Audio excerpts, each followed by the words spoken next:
السلام عليكم ورحمة الله.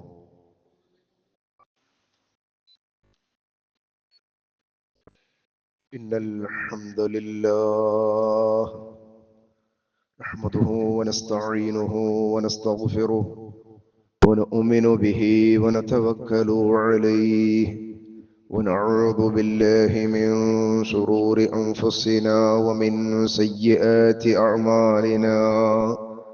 من يهده الله فلا مضل له ومن يضلل فلا هادي له. أشهد أن لا إله إلا الله وحده لا شريك له، وأشهد أن محمدا عبده ورسوله أرسله بالهدى ودين الحق ليظهره على الدين كله ولو كره المشركون.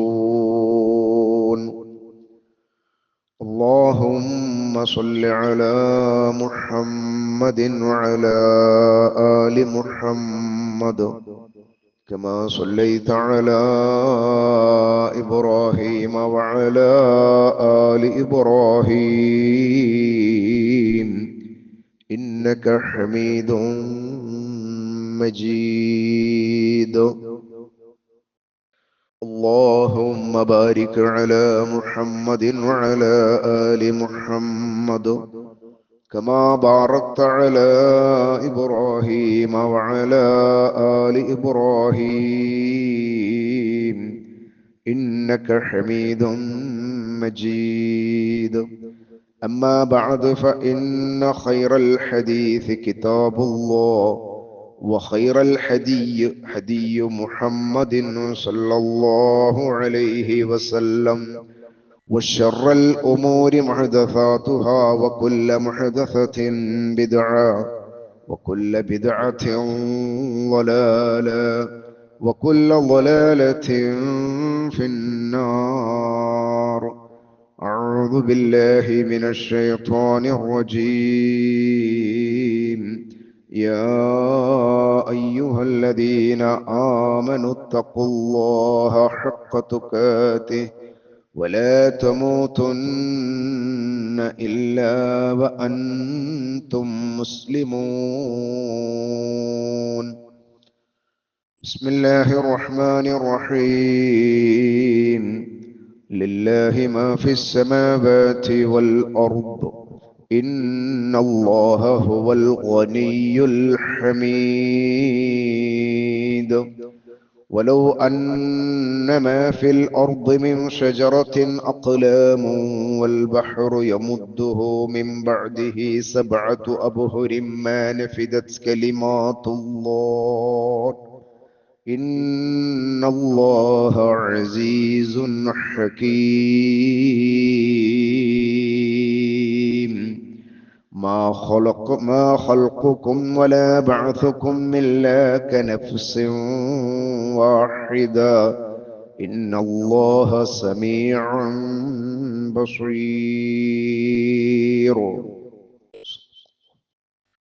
ഏറ്റവും ബഹുമാനമുള്ള സത്യവിശ്വാസിനികളെ, അല്ലാഹുവിന്റെ നിയമനിർദ്ദേശങ്ങളെ ജീവിതത്തിന്റെ എല്ലാ മേഖലകളിലും കാത്തുസൂക്ഷിച്ച് ജീവിക്കണമേ എന്ന് സ്വന്തത്തെ ഓർമ്മപ്പെടുത്തുന്നത് പോലെ നിങ്ങളെയും ഓർമ്മപ്പെടുത്തുകയാണ്, വസിയ്യത്ത് ചെയ്യുകയാണ്. ഈ ലോകത്ത് നമ്മൾ ജീവിച്ചുകൊണ്ടിരിക്കുമ്പോൾ അല്ലാഹുവിനെ പരിപൂർണമായി തൃപ്തിപ്പെട്ടുകൊണ്ട് ജീവിക്കുവാനും ഈ ലോകത്തു നിന്ന് വിട പറയുന്ന നമ്മുടെ അവസാനത്തെ സമയം അല്ലാഹു നമ്മെ തൃപ്തിപ്പെട്ടുകൊണ്ട് വിട പറയുവാനുമുള്ള മഹാ തൗഫീഖിനായി സദാ പ്രാർത്ഥിക്കുക. അല്ലാഹു സുബ്ഹാനഹു തആല അവന്റെ ഇഷ്ടജനങ്ങളിൽ നമ്മയും സ്വീകരിക്കുമാറാവട്ടെ. സഹോദരങ്ങളെ, പരിശുദ്ധ ഖുർആനിൽ അല്ലാഹു സുബ്ഹാനഹു തആല അവന്റെ പ്രതാപത്തെ, മഹത്വത്തെ ഒരുപാട് വചനങ്ങളിലൂടെ നമുക്ക് ബോധ്യപ്പെടുത്തി തരുന്നുണ്ട്. ആരാണ് അല്ലാഹു എന്ന് അറിയാതെ ഒരു മനുഷ്യനും ഈ ഭൂമി ലോകത്ത് നിന്ന് തിരിച്ചു പോവരുത്. ഈ ഭൂമി ലോകത്തേക്ക് നമ്മെ അള്ളാഹു കൊണ്ടുവന്നിട്ടുള്ളത് അവനെ ആരാധിക്കുവാൻ വേണ്ടി മാത്രമാണ്. അവനെ ആരാധിക്കുക എന്നതു മാത്രമാണ് മനുഷ്യർക്ക് ഈ ഭൂമി ലോകത്ത് അള്ളാഹു നിശ്ചയിച്ചിട്ടുള്ള ലക്ഷ്യം. അതുകൊണ്ട് തന്നെ അവനെ ആരാധിക്കുമ്പോൾ അവൻ ആരാണ് എന്ന് അറിഞ്ഞുകൊണ്ട് ആരാധിക്കണം. ഫഅലം അന്നഹു ലാ ഇലാഹ ഇല്ലല്ലാഹ്. ആരാധ്യനായിട്ട് അള്ളാഹു അല്ലാതെ മറ്റൊരു ഇലാഹില്ല എന്നതിനെ നീ അറിയണം. അറിഞ്ഞിട്ട് വേണം അവനെ ആരാധിക്കാൻ. മറ്റു പല മതവിശ്വാസികളും ആരാധിക്കുന്നത് പോലെയുള്ള ഏതോ ഒരു ലക്ഷ്യമില്ലാത്ത ആരാധനയായി പോവരുത്. ഇന്ന് മുസ്ലിം ഉമ്മത്തിനപ്പുറമുള്ള മറ്റു പല വിശ്വാസി സഹോദരങ്ങളും യഥാർത്ഥത്തിൽ അവർ ആരാധിക്കുന്ന ആരാധ്യന്റെ മഹത്വത്തെ അവരറിയുന്നില്ല. അവർക്കത് മനസ്സിലാകുന്നില്ല. കാരണം മനസ്സിലാകാൻ മാത്രമുള്ള വിശേഷണങ്ങളോ ആ ആരാധ്യൻ നമുക്ക് നൽകിയിട്ടുള്ള കാര്യങ്ങളെ കുറിച്ചോ യാതൊരു അവകാശവാദവും അവരിൽ നിന്ന് ലഭിച്ചിട്ടില്ല. അവരാരാധിച്ചു കൊണ്ടിരിക്കുന്ന ആരാധ്യന്മാർ ഞാനാണ് ഇതൊക്കെ ചെയ്തത്, അല്ലെങ്കിൽ ഞാനാണ് നിങ്ങൾക്ക് ഇതെല്ലാം സംവിധാനിച്ചു തന്നത് എന്നതിനെ കുറിച്ചുള്ള യാതൊരു അവകാശവാദവും അവരാരും പറയുന്നില്ല. അതുകൊണ്ട് തന്നെ ആരാധ്യൻ എന്ന് പറയുമ്പോൾ മനുഷ്യനെ സംബന്ധിച്ചിടത്തോളം അവന്റെ ആരാധന, അവന്റെ ദിക്റുകളാവട്ടെ, അവന്റെ ദുആകളാവട്ടെ, അവന്റെ നമസ്കാരമാവട്ടെ, അവന്റെ തസ്ബീഹുകളാവട്ടെ, തഹ്ലീലുകളാവട്ടെ, തഹ്മീദുകളാവട്ടെ, ഇതെല്ലാം നമ്മൾ പ്രവർത്തിച്ചു കൊണ്ടിരിക്കുമ്പോൾ, ആരാധിച്ചു കൊണ്ടിരിക്കുമ്പോൾ, പ്രാർത്ഥിച്ചു കൊണ്ടിരിക്കുമ്പോൾ ഈ പ്രാർത്ഥനക്ക് അർഹനായ ആ മഹാശക്തിയെ, അല്ലാഹുവേ, നമ്മുടെ ഹൃദയത്തിൽ എപ്പോഴും നമ്മൾ അറിഞ്ഞുകൊണ്ടിരിക്കണം. അല്ലാഹു സുബ്ഹാനഹു തആല പരിശുദ്ധ ഖുർആനിന്റെ സൂറത്തുൽ ലുഖ്മാൻ എന്ന് പറയുന്ന അധ്യായത്തിന്റെ അതിന്റെ അവസാന ഭാഗത്തുള്ള 3 ആയത്തുകളാണ് ഞാൻ നിങ്ങളുടെ ശ്രദ്ധയിൽ ഓതി കേൾപ്പിച്ചത്, ആമുഖമായി ഓതി കേൾപ്പിച്ചത്. ലില്ലാഹി മാ ഫിസ് സമാവാതി വൽ അർദ്. അല്ലാഹു ആകാശഭൂമികളിലുള്ളതെല്ലാം അല്ലാഹുവിൻ്റെതാണ്. ആകാശങ്ങളിലും ഭൂമിയിലും ഉള്ളതെല്ലാം അല്ലാഹുവിൻ്റെതാണ്. ഇത് അങ്ങനെ പറയുമ്പോൾ 2 വാക്കുകൾ കൊണ്ട് അവസാനിച്ചു, ആകാശങ്ങളും ഭൂമിയും. ആകാശങ്ങളിലുള്ള മഹാത്ഭുതങ്ങൾ തന്നെ ഒരു മനുഷ്യായുസ് കൊണ്ട് ഒരിക്കലും പൂർത്തീകരിക്കാനോ കണ്ടെത്തുവാനോ സാധിക്കുന്ന ഒന്നല്ല. ആകാശങ്ങളിലെ മഹാത്ഭുതങ്ങൾ, അവിടെയുള്ള നക്ഷത്രങ്ങൾ, സൂര്യനും ചന്ദ്രനും, അതുപോലെയുള്ള ഒരുപാട് മഹാത്ഭുതങ്ങളുടെ ഒരു കലവറയാണ് ഉപരിലോകം, ആകാശലോകം എന്ന് പറയുന്നത്. അത് തന്നെ ഒരു മനുഷ്യനെ സംബന്ധിച്ചിടത്തോളം അവന്റെ ജീവിതത്തിൽ മുഴുവനായിട്ടും കണ്ടെത്താൻ കഴിയുന്ന ഒന്നല്ല. അല്ലാഹു സുബ്ഹാനഹു തആല മഹാത്ഭുതങ്ങൾ അല്ലാഹുവിൻ്റെതാണ് എന്ന് പറയുകയാണ്. അപ്പോൾ എന്തായിരിക്കും അല്ലാഹുവിന്റെ മഹത്വം? എത്രയായിരിക്കും അല്ലാഹുവിന്റെ മഹത്വം? ദിവസവും സൂര്യൻ അതിന്റെ കൃത്യമായ സമയത്ത് ഉദയം ചെയ്തു വരുന്നു. അതിന്റെ ഒരു നിശ്ചിത സമയത്ത് അതിനൊരു അസ്തമയവും നമ്മളുടെ കാഴ്ചയിൽ കാണുന്നു. ഓരോ പ്രദേശത്തുകാർക്കും അവരുടെ കാഴ്ചയിൽ അതിനൊരു അസ്തമയമായിട്ടത് അനുഭവപ്പെടുന്നു. ആരാണ് ഈ സംവിധാനത്തെ കൊണ്ടുവന്നവൻ? അല്ലാഹു സുബ്ഹാനഹു തആല പരിശുദ്ധ ഖുർആനിൽ പറയുന്നുണ്ട്, നിങ്ങൾക്ക് പകലിനെയും രാത്രിയെയും നിശ്ചയിച്ചതിന്റെ കാര്യകാരണങ്ങൾ പറഞ്ഞു തരുന്നുണ്ട്. എന്തിനാണ് അത് എന്ന് ഇതിലൊക്കെയും ചിന്തിക്കുന്നവർക്ക് ദൃഷ്ടാന്തമുണ്ട്, ആലോചിക്കുന്നവർക്ക് കാര്യങ്ങൾ ബോധ്യപ്പെടാനുണ്ട് എന്ന് അല്ലാഹു പറയുകയാണ്. അല്ലാഹു സുബ്ഹാനഹു തആല പറയുന്നത് ലില്ലാഹി മാ ഫിസ് സമാവാതി വൽ അർദ്. ആകാശഭൂമികളിലുള്ളതെല്ലാം അല്ലാഹുവിൻ്റെതാണ്. ഇന്നല്ലാഹ ഹുവൽ ഗനിയുൽ ഹമീദ്. അല്ലാഹു ആണെങ്കിലോ അവൻ സ്വയം പര്യാപ്തനാണ്. അവൻ ആരുടെയും ആശ്രയം ആവശ്യമില്ലാത്തവനാണ്, സ്വയം പര്യാപ്തനാണ് അവൻ. അവനാണെങ്കിലോ അത്യുന്നതനും സ്തുതിക്കർഹനായിട്ടുള്ളവനും ആണ്. മനുഷ്യരുടെ മുഴുവൻ സ്തുതിയും അർഹിക്കുന്നത് അല്ലാഹുവിനു മാത്രമാണ്. അപ്പൊ 2 തരത്തിൽ അല്ലാഹു സുബ്ഹാനഹു തആല അവനെ പരിചയപ്പെടുത്തി. എന്നിട്ട് അടുത്ത ആയത്തിൽ അല്ലാഹു സുബ്ഹാനഹു തആല പറയാണ്, വലൗ അന്നമാ ഫിൽ അർളി മിൻ ശജറത്തിൻ അഖ്ലാമു വൽ ബഹ്റു യമുദ്ദുഹു മിൻ ബഅദിഹി സബ്അതു അബ്ഹുരിൻ മാ നഫിദത് കലിമാത്തുല്ലാഹ് ഇന്നല്ലാഹ അസീസുൻ ഹകീം. അല്ലാഹു സുബ്ഹാനഹു വ തആല പറയാണ്, ഈ ഭൂമിയിലുള്ള മുഴുവൻ മരങ്ങളെയും നിങ്ങൾ പേനയാക്കുകയാണെങ്കിൽ, ഭൂമിയിലുള്ള മുഴുവൻ മരങ്ങളും പേനയായി ഉപയോഗപ്പെടുത്തുകയാണെങ്കിൽ, അതുപോലെ തന്നെ സമുദ്രങ്ങളെല്ലാം മഷിയാവുക. ആ സമുദ്രങ്ങൾ ഇന്ന് നിലവിലുള്ള സമുദ്രങ്ങളെ പോലെ തന്നെ വേറെ 7 സമുദ്രങ്ങൾ കൂടി അതിനെ പോഷിപ്പിക്കുക. നിലവിലുള്ള സമുദ്രം തന്നെ, സമുദ്രത്തെ കുറിച്ച് തന്നെ നമ്മൾ ആലോചിക്കുകയാണെങ്കിൽ നമുക്ക് ഇടതടവില്ലാതെ ആലോചിക്കുവാനും അല്ലാഹുവിനെ തസ്ബീഹ് പറയുവാനും ധാരാളമുണ്ട്. സമുദ്രത്തെ കുറിച്ച് മാത്രമുള്ള അറിവായിട്ടുള്ള പഠനത്തിലേക്ക് ഒന്ന് പ്രവേശിച്ചാൽ ഈ ഭൂമിയുടെ 71% സമുദ്രങ്ങളാൽ മൂടപ്പെട്ട് കിടക്കുകയാണ്. ഭൂമി, വിശാലമായ ഭൂമിയുടെ 71% സമുദ്രങ്ങൾ കൊണ്ട് മൂടപ്പെട്ട് കിടക്കുക. അപ്പൊ സമുദ്രത്തിന്റെ വലുപ്പം എന്തായിരിക്കും അതിന്റെ അത്ഭുതങ്ങൾ? ആ നമ്മുടെ കാഴ്ചയിൽ കാണുന്ന ഈ സമുദ്രങ്ങളെക്കാൾ 7 മടങ്ങ് 7 സമുദ്രങ്ങൾ അതുകൂടി മഷിയാക്കുകയും ചെയ്താലും അള്ളാഹുവിന്റെ വചനങ്ങൾ എഴുതി തീർക്കുവാൻ സാധിക്കുകയില്ല. അള്ളാഹുവിന്റെ മഹത്വത്തെ നമ്മൾ കീർത്തിക്കുന്ന സമയത്ത്, അള്ളാഹുവിന്റെ മഹത്വത്തെ കേൾക്കുന്ന സമയത്ത് നമ്മുടെ ഹൃദയങ്ങളിൽ നിന്ന് ഉയരേണ്ടതാണ് സുബ്ഹാനല്ലാഹ്, അല്ലാഹുവേ നീ എത്ര സ്തുത്യർഹനാണ്, സുബ്ഹാനല്ലാഹ്, അല്ലാഹു അക്ബർ. അള്ളാഹുവിന്റെ മഹത്വത്തെ പറഞ്ഞു കേൾക്കുമ്പോൾ കേൾക്കുന്ന ആളുടെ ഹൃദയങ്ങളിൽ നിന്ന് ആ ഒരു തസ്ബീഹ് അറിഞ്ഞുകൊണ്ട് തന്നെ പുറത്തേക്ക് വരണം. അല്ലാഹു സുബ്ഹാനഹു തആല ആ ആയത്ത് അവസാനിപ്പിക്കുന്നതും അല്ലാഹു പ്രതാപിയും യുക്തിമാനും തന്നെ. അല്ലാഹുവിന്റെ വചനങ്ങളെ പറഞ്ഞു തീർക്കാനോ എഴുതി തീർക്കുവാനോ സാധ്യമല്ല. അത്ര മഹത്വരമാണ് ആ ശക്തിയുടെ പ്രഭാവം. അത്ര മഹത്വരമായ ഒരു ശക്തിയാണ് നാം ആരാധിക്കുന്ന റബ്ബ്. നമ്മുടെ പ്രശ്നങ്ങൾ ചോദിക്കുന്ന അല്ലാഹ്, നമ്മുടെ പ്രയാസങ്ങൾ നമ്മൾ സമർപ്പിക്കുന്നത് അല്ലാഹ്.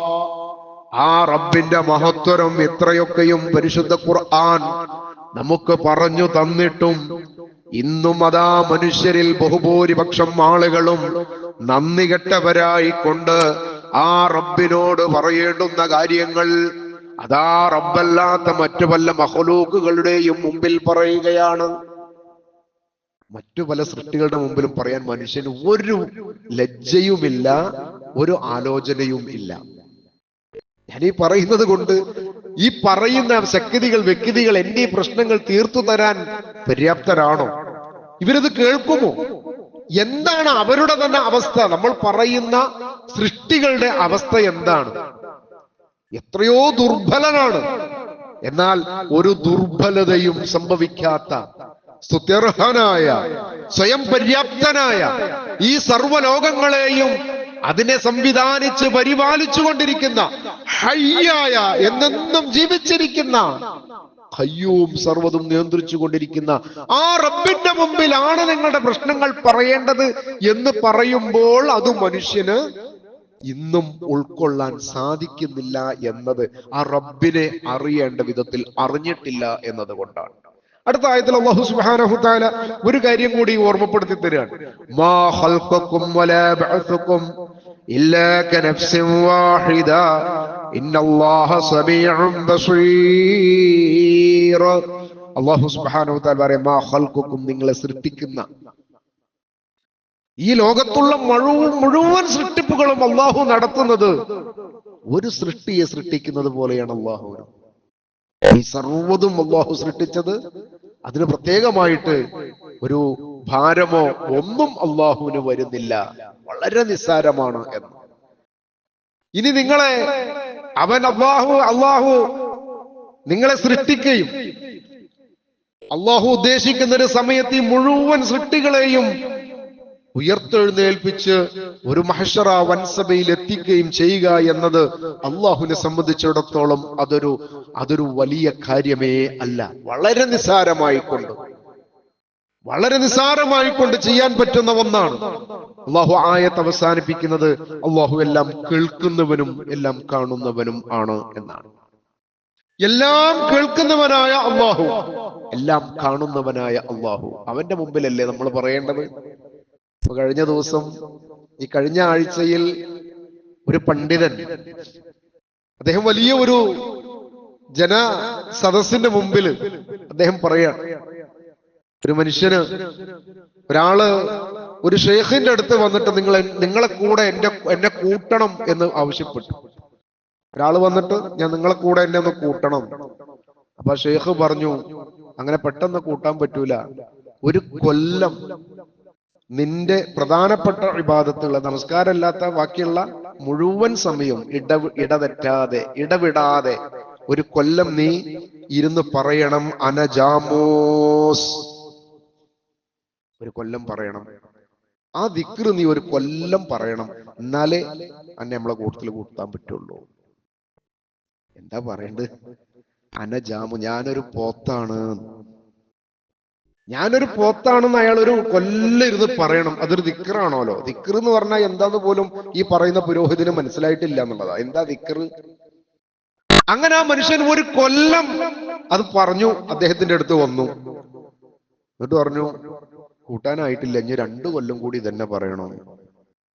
3 കൊല്ലം ആ മനുഷ്യനെ കൊണ്ട്, എന്നിട്ട് ഇത് വലിയ ഒരു കറാമത്തായിട്ട് പറയാണ്, ഇതൊരു വലിയ എന്നിട്ട് ഏതോ ഒരു പാള കിതാബിന്റെ പേര് പറഞ്ഞിട്ട് പറയാ, ആ കിതാബിൽ പോലും അതുണ്ട്. ഏതെങ്കിലും പിശാചിന്റെ ആളുകൾ എഴുതി വെച്ച കിതാബുകൾ ലോകത്ത് ഇഷ്ടം പോലെ ഉണ്ട്. അതൊക്കെ ഇസ്ലാമിലേക്ക് ചേർത്തി പറയാൻ പറ്റുന്നതാണോ? റസൂലുള്ളാഹി സ്വല്ലല്ലാഹു അലൈഹി വസല്ലമയുടെ പക്കല് ഒരു അടിമ സ്ത്രീയായ സഹോദരി, അവര് വിശ്വാസിയായിട്ടുണ്ട്, മുഅ്മിനായിട്ടുണ്ട് എന്ന വിവരം അറിയിക്കുകയാണ്. വിശ്വാസി അയക്കണമെന്നുണ്ടെങ്കിൽ അവർക്ക് ആ അടിമത്തത്തിൽ നിന്ന് അവർക്ക് സ്വതന്ത്രമാവാം. റസൂലുള്ളാഹിന്റെ അടുത്ത് വന്നിട്ട് പറഞ്ഞു, ഞാൻ മുഅ്മിനാണ്, വിശ്വാസിയാണ്. റസൂലുള്ളാഹി ചോദിച്ചു, ഐനല്ലാഹ്, നീ വിശ്വാസിയാണെങ്കിൽ പറയ്, അല്ലാഹു എവിടെയാണ് അല്ലാഹു? ആ സഹോദരി പറഞ്ഞു, ഫിസ്സമാ, അല്ലാഹു ആകാശത്തിലുള്ളവനാണ്. ഫിസ്സമാ, ആകാശത്തുള്ളവനാണ് ഞാൻ വിശ്വസിച്ച അല്ലാഹു. റസൂലുള്ളാഹി പറഞ്ഞു, വിശ്വാസിയാണ്, അവർ വിശ്വസിക്കണ്, അവർ മുഅ്മിനാണ്. എത്ര എളുപ്പമുണ്ട് ഇസ്ലാം! എത്ര എളുപ്പത്തിലാണ് ഇസ്ലാം! ഈ ഒരു കൊല്ലം അതിന്റെ ഫിസ്സമാ എന്ന് പറഞ്ഞുകൊണ്ടിരിക്കുന്നു പറഞ്ഞോ. അതാണെങ്കിലും കുറച്ച് കുഴപ്പമില്ല, നല്ല ദിക്റാ. അല്ലാഹു ആകാശത്തുള്ളവനാണെന്ന് പറയുന്നത് അത്ര ചെറിയ കാര്യമല്ല. പക്ഷേ അപകടകരമായ അവസ്ഥയിലേക്ക് ആളുകളെ ഒന്നുമല്ലാതാക്കി തീർക്കുക. റസൂലുള്ളാഹി സ്വല്ലല്ലാഹു അലൈഹി വസല്ലം പഠിപ്പിച്ചൊരു പ്രാർത്ഥനയുണ്ട്, ഇർഹമൂ മൻ ഫിൽ അർദ്, നിങ്ങൾ ഭൂമിയിലുള്ളവരോട് കരുണ കാണിക്കുക. ഇർഹമുകും മൻ ഫിസ് സമാ, ആകാശത്തുള്ളവൻ നിങ്ങൾക്ക് കരുണ കാണിക്കും, നിങ്ങളോട് കരുണ ചെയ്യും, നിങ്ങൾക്ക് റഹ്മത്ത് ചെയ്യും. അതുകൊണ്ട് നിങ്ങൾ ഭൂമിയിലുള്ളവരോട് കരുണ കാണിക്കുക. ഈ തരത്തിലൊക്കെയും അല്ലാഹുവിനെ പരിചയപ്പെടുത്തി തരുമ്പോൾ ആ റബ്ബിന്റെ മഹത്വത്തെ ഒരിക്കലും ആളുകൾക്ക് മുമ്പിൽ പഠിപ്പിച്ചു കൊടുക്കാതെ, പറഞ്ഞു കൊടുക്കാതെ, അപകടകരമായ തരത്തിലേക്ക് ആളുകളുടെ വിശ്വാസത്തെ കൊണ്ടുപോകുന്ന ഒരു സാഹചര്യത്തിൽ അല്ലാഹു സുബ്ഹാനഹു തആല പരിശുദ്ധ ഖുർആനിലെ സൂറത്തുൽ കഹ്ഫിന്റെ അവസാന ഭാഗത്ത് ഇതുപോലെ തന്നെ ഏതാനും ചില കാര്യങ്ങൾ അല്ലാഹു പഠിപ്പിച്ചു തരുന്നുണ്ട്. ആ കാര്യങ്ങളും വളരെ ശ്രദ്ധേയമായി കൊണ്ട് നമ്മുടെ ഹൃദയത്തിൽ എപ്പോഴും ഉണ്ടായിരിക്കേണ്ടതാണ്. അല്ലാഹു സുബ്ഹാനഹു തആല പറയാണ്, ഖുൽ ലൗ കാനൽ ബഹ്റു മിദാദൻ ലികലിമാതി റബ്ബി ലനഫിദൽ ബഹ്റു ഖബ്ല അൻ തൻഫദ കലിമാതു റബ്ബി വലൗ ജിഇനാ ബിമിത്ലിഹി മദദാ. നേരത്തെ പറഞ്ഞ ആ ആയത്തിന്റെ അതേ അർത്ഥം തന്നെ, അതേ കാര്യം തന്നെ അല്ലാഹു ഒന്നുകൂടി മറ്റൊരു അവസരത്തിൽ പറഞ്ഞുതരാൻ. ഈ ആയത്ത് പറയുമ്പോ ഇതിന്റെ ശേഷം വരുന്ന ആയത്തിന് ഒരു വലിയ പ്രത്യേകത കൂടിയുണ്ട്. നേരത്തെ നിങ്ങളെ സൃഷ്ടിക്കുന്നതും നിങ്ങളെ തിരിച്ചുയർത്തെഴുന്നേൽപ്പിച്ചു കൊണ്ടുവരുന്നതും അള്ളാഹുവിനൊരു പ്രയാസമുള്ള കാര്യമല്ല എന്ന് അള്ളാഹുവിന്റെ മഹത്വത്തെ പറഞ്ഞതിനു ശേഷം പറഞ്ഞതുപോലെ ഇവിടെ ഈ ആയത്ത് പറഞ്ഞു. ഇനി അതിന്റെ ശേഷം പറയുന്ന ആയത്തിനും ഒരു വലിയ പ്രത്യേകതയുണ്ട്. ഈ പ്രത്യേകതകളെയാണ് നമ്മൾ തിരിച്ചറിയേണ്ടത്. അവിടെയാണ് പരിശുദ്ധ ഖുർആന്റെ വായന നമുക്ക് ഉപകാരപ്പെടേണ്ടത്. അള്ളാഹു പറയാണ്, സമുദ്രം മുഴുവനും അള്ളാഹുവിന്റെ വചനങ്ങൾ കുറിക്കുവാനുള്ള മഷിയാക്കുകയും എന്റെ നാഥന്റെ വചനങ്ങൾ തീരും മുമ്പേ തീർച്ചയായും അത് തീർന്നു പോകുമായിരുന്നു.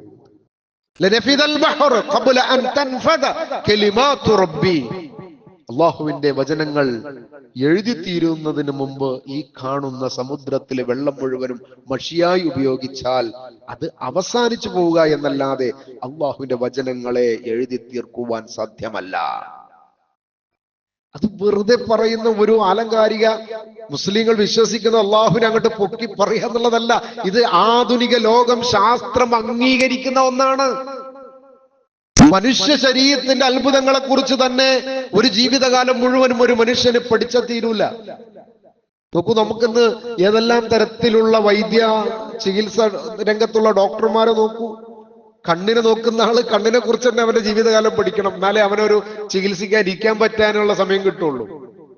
മൂക്കിന് വേറെയാണ്, തൊണ്ടയ്ക്ക് വേറെയാണ്. ENT എന്ന് പറയുമ്പോ അത് വേറെ തന്നെ ഒരു സെക്ഷനായിട്ട് വരിക. കാത്, തലച്ചോറ്, ഹാർട്ട്, കൊടലുകള്, വൻകൊടല്, ചെറിയ കൊടല്, അങ്ങനെ മനുഷ്യന്റെ മുട്ടുംകാലിന് വേദനയുള്ള കാര്യം ഒരു ഹാർട്ട് ചികിത്സിക്കുന്ന ഡോക്ടറെ അടുത്ത് പറഞ്ഞിട്ട് കാര്യമില്ല. കാരണം അദ്ദേഹം അവിടേക്ക് എത്തിയിട്ടില്ല. മനുഷ്യന്റെ ശരീരത്തിലെ തന്നെ മഹാത്ഭുതങ്ങളെ പഠിച്ചു തീർക്കുക എന്നതൊരു മനുഷ്യായുസ് കൊണ്ട് കഴിയുന്നതല്ല. അതിന്റെ അത്ഭുതങ്ങൾ ഇങ്ങനെ പലതരത്തിലും മാറി മാറി വന്നുകൊണ്ടിരിക്കുക. ആദ്യകാലത്ത് ചികിത്സിച്ചിരുന്ന ഒരു ഡോക്ടറുടെ ചികിത്സ സമ്പ്രദായ രീതിയല്ല ഇന്ന്. ടെക്നോളജികൾ വളരുന്നതിനനുസരിച്ച് മനുഷ്യ ശരീരത്തിലെ അത്ഭുതങ്ങളെ മഹാത്ഭുതങ്ങളായി കണ്ടുകൊണ്ടിരിക്കുകയാണ്. ഈ ഭൂമി ലോകത്തുള്ള ഒരുപാട് അത്ഭുതങ്ങൾ, മഹാത്ഭുതങ്ങൾ, ഇതൊക്കെയും എഴുതി തീർക്കുക എന്നത് മനുഷ്യായുസ് കൊണ്ട് കഴിയുന്ന ഒന്നല്ല. എന്നിട്ട് അല്ലാഹു സുബ്ഹാനഹു തആല പറയാണ്, ഈ അല്ലാഹു സുബ്ഹാനഹു തആല അതിന്റെ തൊട്ടടുത്ത ആയത്തിൽ ഒരു കാര്യം പറയാണ്. നബിയെ പറയണം, ഖുൽ ഇന്നമാ അന ബശറും മിസ്ലുക്കും. അള്ളാഹുവിന്റെ മഹത്വങ്ങളൊക്കെ പറഞ്ഞിട്ട് ഇനി നബിയെ കൊണ്ട് പറയാൻ പറയാം, നബിയെ നിങ്ങൾ പറയണം, പഠിപ്പിക്കണം, ജനങ്ങളെ പഠിപ്പിക്കണം. എന്ത്? ഇന്നമാ അന ബശറും മിസ്ലുക്കും, ഞാനൊരു മനുഷ്യനാണ്, നിങ്ങളെപ്പോലെ ഒരു മനുഷ്യനാണ് ഞാൻ. ആര്? മുഹമ്മദുർ റസൂലുള്ളാഹ്. എന്നിട്ട് പറയാ, യൂഹാ ഇലയ്യ, എനിക്ക് വഹ്യ് ലഭിക്കുന്നുണ്ട്. അപ്പൊ സാധാരണ പറയും, മുജാഹിദുകൾ പറയും, റസൂലുള്ളാഹ് നമ്മളെപ്പോലെ ഒരു നാടനാണ്, ഒരു സാധാരണ ഒരു മനുഷ്യനാണെന്ന് പറയുന്നുണ്ട്. ഇവിടെ പറയാ യൂഹാ ഇലയ്യ, എനിക്ക് വഹ്യ് ലഭിക്കുന്നുണ്ട്. അതോടുകൂടി അതൊരു വേറെ ദർജയിലേക്ക് മാറി. ആ ദർജ ഉണ്ടായിരിക്കെ തന്നെ മുഹമ്മദ് റസൂലുള്ളാഹ് ആരാണ്? മനുഷ്യനാണ്, മലക്കല്ല, മറ്റേതെങ്കിലും തരത്തിലുള്ള ഒരു വ്യത്യസ്ത അല്ല. മനുഷ്യരിൽ നിന്ന് അള്ളാഹു തെരഞ്ഞെടുക്കപ്പെട്ട, അള്ളാഹുവിന്റെ വഹ്യ് ലഭിക്കാൻ അർഹതയുള്ള ഒരു മഹാ അനുഗ്രഹീതനാണ് മുഹമ്മദ് റസൂലുള്ളാഹ്. അഷ്റഫുൽ ഖൽഖാൻ, മുഴുവൻ സൃഷ്ടികളുടെയും നേതാവാണ് മുഹമ്മദ് റസൂലുള്ളാഹ്. സയ്യിദ് അംബിയാക്കളുടെ നേതാവാണ്, സയ്യിദുൽ മുർസലീൻ. അംബിയാക്കളിൽ തന്നെ പ്രത്യേക ദർജയുള്ള ആളുകളാണ് മുർസലീങ്ങൾ എന്ന് പറയുന്ന ആളുകൾ. നബിമാരിൽ പ്രത്യേക ദർജ കൂടിയ ആളുകളാണ് മുർസലീങ്ങൾ. ആ മുർസലീങ്ങളുടെ സയ്യിദാണ് മുഹമ്മദുർ റസൂലുള്ളാഹ്. അതൊക്കെ അങ്ങനെ തന്നെ മനസ്സിലാക്കുമ്പോഴും റസൂലുള്ളാഹ് പറയാണ്, എനിക്ക് വഹ്യ് ലഭിക്കുന്നുണ്ട് എന്നത് ഒരു പ്രത്യേകതയാണ്. ആ വഹ്യ് ലഭിക്കുന്ന റസൂലുള്ളാഹ് പറയാണ്, ഇന്നമാ ഇലാഹുക്കും ഇലാഹും വാഹിദ്. ഇവിടെ അല്ലാഹു സുബ്ഹാനഹു തആല അത് വളരെ കൃത്യമായി, നിങ്ങളുടെ അല്ലാഹു ഏകനായ അല്ലാഹു മാത്രമാണ് അല്ലാഹു ആയിട്ടുള്ളത് എന്ന് റസൂലുള്ളാഹ് ആ ജനതയുടെ മുമ്പിൽ പറയാണ്. അതിനു മുമ്പ് അള്ളാന്റെ മഹത്വത്തെ കുറിച്ച് പഠിപ്പിച്ചു. ഇനി എന്തിനാണ് ആ ജനതയുടെ മുമ്പിൽ ഇത് അല്ലാഹു തുറന്നു പറയാൻ നബിയോട് പറയുന്നത്? നിങ്ങൾ എന്നെ അല്ല ആരാധിക്കേണ്ടത്, അള്ളാഹുവിന്റെ ദൂതരായ മുഹമ്മദ് എന്ന് പറയുന്ന എന്നെയല്ല നിങ്ങൾ ആരാധിക്കേണ്ടത്, എന്നോടല്ല നിങ്ങളുടെ സങ്കടം പറയേണ്ടത്, എന്നോടല്ല നിങ്ങളുടെ പ്രശ്നങ്ങൾ പറയേണ്ടത്. പ്രശ്നങ്ങൾ പറയേണ്ടത് നമ്മുടെ അള്ളാഹുവായ ആ അള്ളാഹുവിനോട് മാത്രമാണ് എന്ന് എനിക്ക് ദിവ്യബോധനം ലഭിക്കുന്നുണ്ട്. എന്താണ് യൂഹാ ഇലയ്യ? എനിക്ക് അള്ളാഹുവിൽ നിന്ന് ദിവ്യബോധം ലഭിച്ചത് എന്താണ്? അള്ളാഹു മാത്രമാണ് ഏകനായ, അവൻ മാത്രമാണ് ദൈവമായിട്ട്, ഇലാഹായിട്ട്, റബ്ബായിട്ട് നമുക്കുള്ളത്. അതിനപ്പുറം ഒന്നിലേക്ക് നമ്മുടെ പ്രാർത്ഥനയോ നമ്മുടെ തേട്ടമോ നമ്മുടെ പ്രതീക്ഷയോ പോകാൻ പാടില്ല. അതിനാൽ ആരെങ്കിലും തന്റെ നാഥനുമായി കണ്ടുമുട്ടണമെന്ന് ആഗ്രഹിക്കുന്നുവെങ്കിൽ അതൊരു വല്ലാത്ത ഒരു പോയിന്റാണ്. എന്താ? ഫമൻ കാന യർജൂ ലിഖാഅ റബ്ബിഹി, ആരെങ്കിലും ആ അല്ലാഹുവിനെ, ഈ സർവ്വതും സൃഷ്ടിച്ച് പരിപാലിക്കുന്ന ആ റബ്ബിനെ കണ്ടുമുട്ടണമെന്നാണ് ആഗ്രഹിക്കുന്നത് എങ്കിൽ, ഇനി എന്താ? അതാണ് ആഗ്രഹിക്കുന്നതെങ്കിൽ എന്താ ചെയ്യേണ്ടത്? അതാണ് ഫമൻ കാന യർജൂ ലിഖാഅ റബ്ബിഹി ഫല്യഅമൽ അമലൻ സാലിഹാ, അവൻ അവന്റെ പ്രവർത്തനങ്ങളൊക്കെ നന്നാക്കട്ടെ, അവന്റെ അമലുകൾ ശരിയാക്കട്ടെ. അപ്പൊ അമലുകൾ ശരിയാവണമെങ്കിൽ എന്താണ് അമലുകൾ? അതെങ്ങനെ ശരിയാക്കണം? ഇതൊക്കെ റസൂലുള്ള പഠിപ്പിച്ചു തരണം. അതൊക്കെ റസൂലുള്ള പഠിപ്പിച്ചു തന്നു. അതനുസരിച്ച് അവന്റെ പ്രവർത്തനങ്ങൾ ശരിയാക്കിയാൽ വലാ യുശ്രിക് ബിഇബാദത്തി റബ്ബിഹി അഹദാ, ആ അല്ലാഹുവിൽ ഒന്നിനെയും പങ്കു ചേർക്കാതിരിക്കട്ടെ. ഒന്നിനും പങ്കു ചേർക്കാൻ അതിലേക്ക് ചേർത്തി പറയാം. നമുക്ക് രോഗം ഉണ്ടായി കഴിഞ്ഞിട്ടുണ്ടെങ്കിൽ ദണ്ണവാസൂരി മറ്റുള്ള ദീനമടങ്ങലും ബദിരീങ്ങളെ ബർക്കത്തിനാൽ ശിഫയാക്കണേ യാ റബ്ബനാ. കണ്ടോ? എന്തേ? എല്ലാം കേൾക്കുന്ന, എല്ലാത്തിനും പര്യാപ്തനായ, എല്ലാം നിയന്ത്രിച്ചു കൊണ്ടിരിക്കുന്ന, സർവ്വതും തന്നുകൊണ്ടിരിക്കുന്ന അല്ലാഹ് നിന്റെ ബർക്കത്ത് കൊണ്ട്, നിന്റെ ശിഫ കൊണ്ട് അതൊന്ന് ശിഫയാക്കി തരണമേ എന്ന് ചോദിക്കുന്നതിന് പകരം അതിന്റെ ഇടയിൽ ഒന്നിനെ ചേർത്തി വെക്കുകയാണ്. ഇതിനെയാണ് റസൂലുള്ളാഹി പറഞ്ഞത്, നിങ്ങൾ അള്ളാഹുവിനെ മാത്രമാണ് ആരാധിക്കേണ്ടത്, അവനെയാണ് നിങ്ങൾ കണ്ടുമുട്ടണമെന്ന് ആഗ്രഹിക്കുന്നതെങ്കിൽ അവനിലേക്ക് ഒന്നിനെയും നിങ്ങൾ ചേർത്തി പറയരുത്. അവർക്കൊന്നും ചേർത്തി പറയുന്നവർക്കൊന്നും സ്വയം പര്യാപ്തതയില്ല. അവരൊന്നും എല്ലാം അറിയുന്നവരല്ല.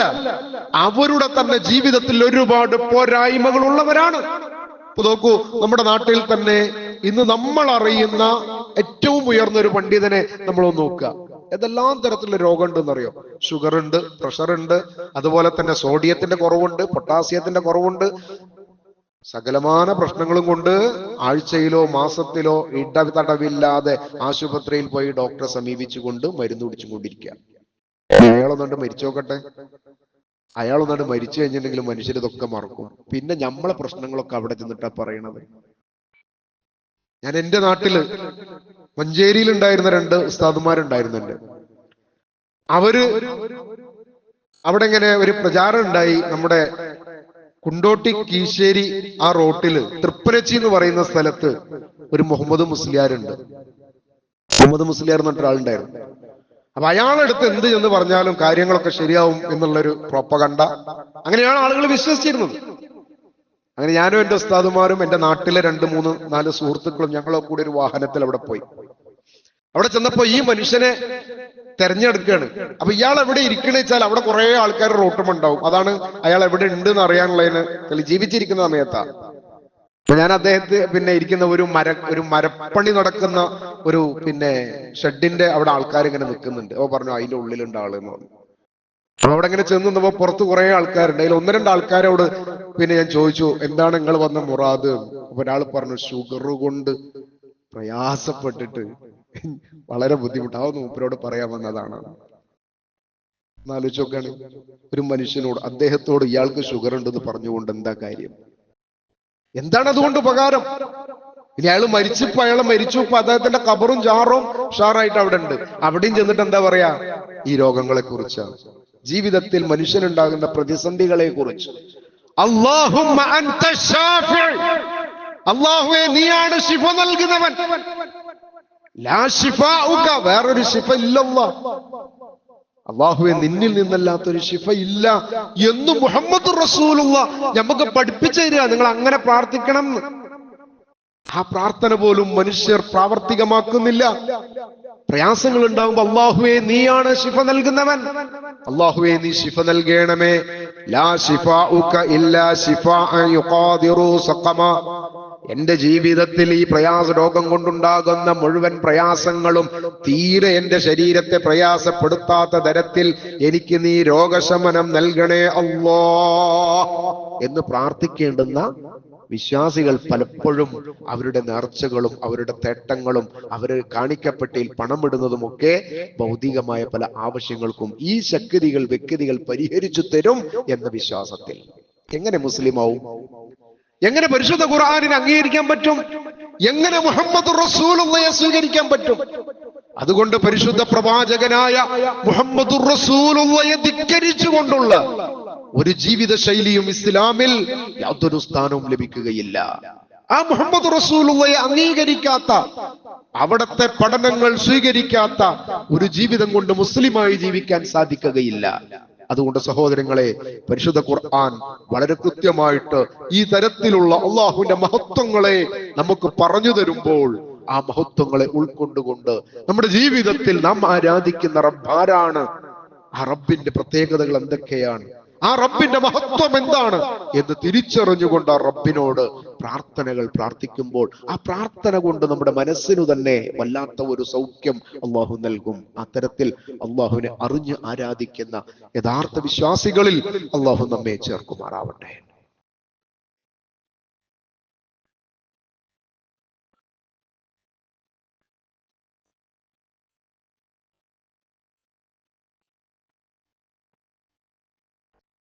അൽഹംദുലില്ലാഹ് الذي هدانا لهذا وما كنا لنهتدي لولا أن هدانا الله. اللهم صل على محمد وعلى آل محمد كما صليت على إبراهيم وعلى آل إبراهيم إنك حميد مجيد. أما بعد فاتقوا الله عباد الله. സഹോദരങ്ങളെ, സഹോദരിമാരെ, അള്ളാഹുവിനെ സൂക്ഷിക്കണേ എന്ന് ഒരിക്കൽ കൂടി ഓർമ്മപ്പെടുത്താം. സഹോദരങ്ങളെ, നമ്മുടെ ഫിലിസ്തീനിലെ സഹോദരങ്ങൾ ഒരൽപ്പം ആശ്വാസത്തിന്റെ ദിവസങ്ങളിലേക്കാണ് പ്രവേശിച്ചുകൊണ്ടിരിക്കുന്നത്. അവരുടെ ആഹ്ലാദവും അവരുടെ സന്തോഷവും കാണുമ്പോൾ അള്ളാഹുവിനെ സ്തുതിക്കുക, അള്ളാഹുവിനോടുള്ള പ്രാർത്ഥന അവർക്ക് വേണ്ടി നിലനിർത്തുക. വലിയ ഒരു പരീക്ഷണത്തിൽ നിന്ന് അവര് താൽക്കാലികമായിട്ടുള്ള ഒരു വിജയത്തിലേക്കാണ് വന്നിട്ടുള്ളത്. അല്ലാഹു സുബ്ഹാനഹു തആല ആ ജനതയുടെ ഇസ്സത്തിനെ ഉയർത്തി നിർത്തുമാറാവട്ടെ.